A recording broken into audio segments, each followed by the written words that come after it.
자, 조금 전에 전해드렸죠. 국민의힘 중진연석회의에서 비대위 체제로 갈 것으로 중지를 모았고 최고위 의결을 앞두고 있는 상황입니다. 거의 이제 비대위 체제로 갈 것 같습니다. 그렇다면 누가 비대위원장을 맡게 될까요? 오늘자 동아일보 일면 보시겠습니다. 김기현 대표 사퇴 이후 지금 거론되는 사람들입니다. 그런데 김한길, 원희룡, 한동훈이 거론된다라고 했는데 한동훈 장관은 조금 그동안에 뭐 거론은 됐었습니다만 약간 아니다라는 전망도 나오고 있습니다. 황 기자 조금 더 설명해 주시죠. 네, 일단 말씀하셨듯이 거론되는 후보는 김한길 국민통합위원장, 원희룡 국토부 장관 이렇게 두 분인데 여기에 깜짝 발탁 가능성으로 인요한 혁신위원장도 나오고 있습니다. 지금 이 한동훈 대신 이제 인유한 얘기도 나와요. 네, 그렇습니다. 그래서 이런 가운데 이달 중에 당 공천관리위원회를 예정대로 출범시켜서 공천 물갈이 폭을 키울 것이라는 관측이 이제 나오고 있습니다. 그러니까 한동훈 장관의 얘기가 나오다가 지금 분위기가 완전히 바뀐 거잖아요. 네, 그렇습니다. 한때 한동훈 장관이 거론이 됐었는데 이분이 좀 거론이 됐었던 이유는 뭐 미래와 변화, 젊은 층한테 이제 지지를 많이 받는다 이렇게 얘기를 했었는데요. 예. 일단 현직 법무부 장관을 사실상의 당대표로 보낼 경우에 여당이 윤석열 직할 체제가 된다는 비판에 직면할 수 있습니다. 이미 김홍일 방통위원장 임명을 포함해서 검찰 출신 인사에 대해 비판이 좀 있는 상황에서 여당 비대위원장까지 검사 출신을 내세울 경우 부정적 여론이 형성될 수 있다는 겁니다. 특히 정치 경험이 전혀 없어서 총선을 앞둔 여당의 이 복잡한 당무를 소화하는 게 쉽지 않을 수 있다는 의견도 나왔다고 합니다. 예. 검사 출신에 대한 그런 뭐 지금 얘기들이 워낙 많으니까. 근데 원희룡 장관도 과거 고시 3과 다 패스했습니다만 검사를 살짝 거치기는 했어요. 물론 그 이미지는 없습니다만. 어찌됐든 자, 총선을 앞둔 당의 새로운 체제인데 일단 어떻게 전망하십니까? 그러니까 뭐 비대위원장이 이제 누가 되느냐가 이제 핵심이겠죠. 근데 저도 이제 한동훈이냐 인요한이냐 좀 둘 중에 하나로 관심이 이제 모아질 것이라 이렇게 보는데 둘 다 이제 문제가 있는 것은 이런 부분입니다.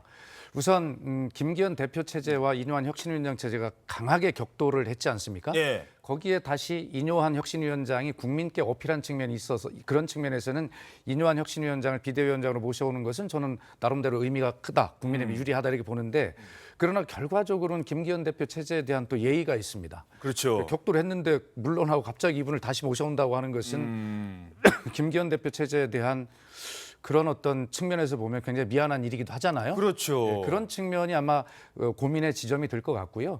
그다음에 한동훈 장관 같은 경우는 지금 앞에 리포트에서 우리 한 기자께 잘 설명을 했습니다만 정치는 여의도 바닥에 그 아스팔트에 찬바람을 부는 곳에서는 온실 속에 있던 화초가 나와서 그 견딜 수 없습니다. 아하. 그리고 지금 이것은 바로 이제 큰 전쟁에 돌입하는 이런 실전 상황인데 준비 기간 없이 바로 한다. 그리고 또 법무부 장관을 사직하고 바로 와야 되는 문제가 있는데 그것은 검사 출신이 온다는 것뿐만이 아니라 그렇게 정부에서 바로 당으로 장관을 사퇴시켜가지고 무조건 데려오는 이런 모양새가 되지 않습니까?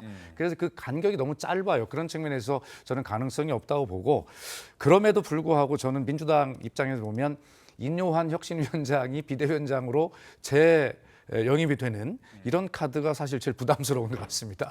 전희경 의원님은 조금 말씀하시기엔 조심스러운 걸 감안해서 어떻게 보십니까?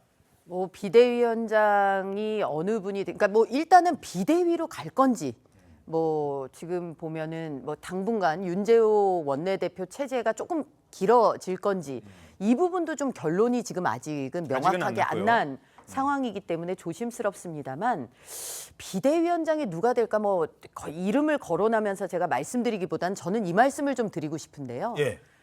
우리가 육상은 달리기에 소질이 있어야 된다 뭐 그리고 수영은 수영에 재능이 있어야 수영 잘한다 하지만 정치는 그냥 아무나 느닷없이 해도 잘하는 거라고들 많이들 생각을 하시는 것 같아요. 그러니까 어떤 직역에서 최고까지 올라가면 비교적 다른 영역도 잘하는 게 맞습니다만 이 총선이라는 걸 진두지휘한다는 거 아까 뭐 여의도 아스팔트 얘기도 우리 박수현 의원님 말씀하셨지만은 이게 정치라는 것 또 전문 영역이다라는 게 저는 제가 이렇게 정치권에서 본 바로는 그렇습니다. 여러 이해관계를 조정해야 되고 이기는 전략도 짜야 되고 뭐 이런 그리고면서 신망도 얻어야 되고 예. 때로는 가슴앓이도 해야 되고 밖으로 표출 못하는 것들도 떠안아야 되고 이런 것들을 누가 잘할 수 있느냐의 영역이라는 게 반드시 있기 때문에 총선을 앞두고는 노련미가 굉장히 요구되는 시점이다 이렇게 봅니다. 그렇군요. 경험이 필요하다. 지금 위기 상황에서 글쎄요, 그 첫 그 정치 경험이 비대위원장은 좀 어렵지 않느냐라는 얘기가 나오고 있는 것 같습니다. 자, 문제는 김기현 장제원에서 끝날까입니다. 김장연대가 퇴장하자 이제 또 다른 친윤 의원들과 중진들도 앞으로의 행보가 주목되고 있습니다. 오늘자 중앙일보 3면입니다. 김장연대 전면 퇴장으로 친윤과 중진, 용태나 험지 출마냐 움직임이 주목된다. 야, 요즘 신문에 이름 안 나오기를 바라는 분들이 참 많으실 것 같습니다. 뭐 여담입니다만. 불출마, 험지 출마가 거론되는 또 다른 사람들 죄송합니다. 누굽니까? 대표적인 사람이 사실 권성동 의원이죠. 그러니까 이런 단어도 그 보신 적이 있을 거예요. 김제동이다. 그렇죠. 김장연대 말고 우리가 권성동 의원까지 이제 이름 한 글자씩 따서 예. 그렇게까지 거론이 됐었는데. 마지막에 이제 권성동이 네, 맞습니다. 그래서 이제 권 의원 같은 경우에도 사실 지금 강릉에서 사선이잖아요. 그런데 이제 뭐 험지 출마, 뭐 스타 의원 이게 처음부터 이렇게 언급이 되면서 요구를 받았는데 본인은 이제 지금까지는 지역구 출마 의지를 굉장히 좀 강하게 보였지 않습니까? 예. 근데 지금까지 일어난 상황들, 그 두 의원에 잇따른 그 불출마 내지는 이제 대표직 사태에 의해서 어떻게 반응할지 앞으로 굉장히 지금 주목이 되는 부분이고요. 또 이제 뭐 주목되는 윤핵관, 원주 윤핵관 의원 중에 하나라고 한다면은 이제 이철규 지금 이제 지역위원장, 영입위원장으로 돌아왔잖아요. 예, 또 이름 나왔습니다. 네, 한 분. 네. 아니 제가 이제 뭐 이름 언론에서 이제 거론되는 사람들이에요. 네, 죄송합니다. 언론에서 네. 거론되는 좀 짧게 많은 분을 거론해야 될지 아니면 한두 분을 집중적으로 해야 될지 참 고민되는 부분일 것 같은데 이분 같은 경우에도 그렇고 이제 또 이제 윤한홍 의원 같은 경우 이른바 원조 친윤이라고 거론되는 이런 현직 의원들 같은 경우에는 지금의 그 지역구를 고수할 것인지 아니면은 험지 출마를 택할 것인지 불출마를 할 것인지 아무래도 계속 지금 당분간 거론이 될 수밖에 없을 것 같습니다. 여기 이 논평은 그냥 제가 정리를 하겠습니다. 뭐 딱히 또 어느 분 이름 나오면 안 되니까. 근데 권성동 의원 같은 경우는요. 지난번에 무소속으로 출마해서 당선됐어요. 그 지역에서는 상당한 경쟁력을 갖춘 사람입니다. 그런데 그런 분한테 불출마? 그럼 다른 데 가라? 그러면 소는 누가 키우는데요, 정말로? 그 지역은 누가 지킬 건데요? 거기 민주당도 만만치 않습니다. 물론 전통적인 그 강릉 지역이 뭐 여권 강세 지역이긴 합니다만 그래도 그래서 여러 고민들이 있는 것 같습니다. 거기까지 말씀드리고 또 한 사람. 야, 이런 상황에서요. 저는 안 합니다. 저는 험지 출마 안 합니다. 라면서 먼저 뜻을 밝힌 사람도 있습니다. 장제원 의원의 불출마 연수의 반응이 점점 커지다 보면 스타 험지론 이런 게 나올 수도 있지 않나. 안 의원님한테도 은근한 뭐 압박이 좀 오는 거 아닙니까? 열심히 노력해서 가능한 한 사람이라도 더 당선시키기 위해서 노력할 생각입니다. 만약에 험지라고 하면 아마 다른 사람들은 전혀 못 도와줄 겁니다. 이제 그 지역만 집중해야 되는 거죠. 자, 이 분당이요. 경기도 성남 분당이 갑을 뭐 이렇게 있는데 어제는 이제 을 전해드렸잖아요. 장관 출신들 수석들 이런 분들이 와가지고 막 서로 하겠다라고 했는데 분당 갑은 지금 일단은 안철수 의원인데 안철수 의원은 난 다른 데 안 가요. 죄송합니다. 어떻게 생각하십니까? 네.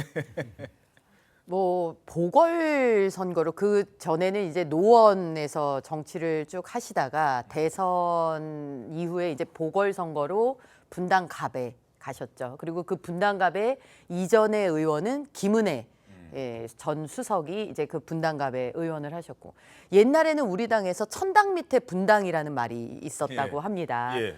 그만큼 이제 분당이 소위 말하는 우리 당에게는 우호적인 지역이었다지만 지금 분당갑은 판교에 이제 젊은 층들 뭐 많이 이렇게 계시고 하면서 또 좀 지역 여건도 달라졌다 그러고 그래요.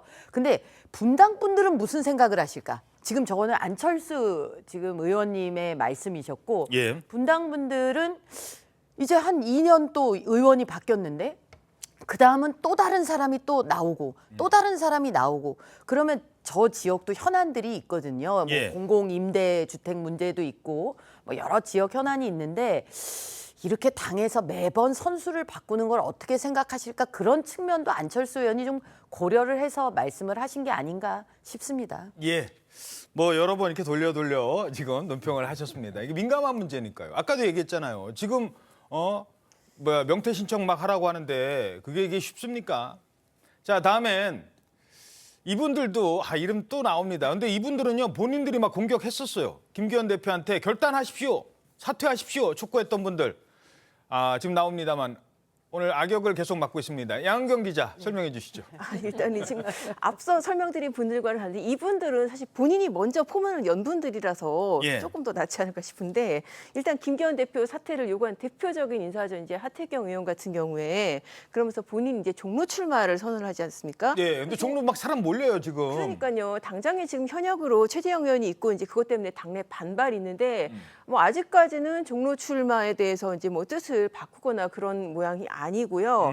그리고 또 김기현 대표 사퇴를 압박했던 대표적인 인사가 부산에서 오선한 서병수 의원이거든요. 예. 부산 같은 경우에도 사실 굉장히 좀 안전한 지역고 거기서 오선까지 했는데 장제원은 떠났는데. 그러니까요. 근데 사실 지금 서병수 의원 같은 경우에는 뭐 최근 사진 보더라도 계속 지역구 사진 이런 거 올리는 거 봐서는 뭐 불출마할 뜻은 아직까지는 없어 보이긴 합니다. 예. 자, 지금부터는 뭐 계속 이게 쭉 거론되는 분들이 있는데 여기서 끝이 아니에요. 야, 이 또 총선 되고 바람 슬슬 부니까 나도 한동안 좀 쉬었지. 조선일보 사면 보시겠습니다. 대선 후보였고 당대표였던 육선 출신이던 분까지 금배지 달고 싶다라며 나서고 있다고 합니다. 자, 황민지 기자, 이번엔 또 누굽니까? 네, 바로 피닉제 이인재 전 의원입니다. 예. 이 전 의원은 여러 차례 정치적 고비를 겪으면서도 불사조 이제 피닉스처럼 부활을 했다고 해서 이런 피닉제라는 별명까지 붙였었는데 이번에 또 출마를 결정했습니다. 고향을 위해 마지막으로 봉사하고 싶다면서 충남 논산에 이제 등록을 마치고 정치권 복귀를 알렸습니다. 이 전 의원은 육선으로 올해 75살입니다. 이제 나이에 대해서 좀 우려가 있을 수 있는데 이 부분에 대해서 메가더 장군은 유엔 사령관으로 한국전에 참전할 때 71살이었고 트럼프는 3살, 바이든은 6살 많다고 했습니다. 예. 그러면서 유권자들이 이제 나이 든 사람의 경륜을 선택할 수 있다 이렇게 좀 자신감을 내비치기도 했습니다. 예.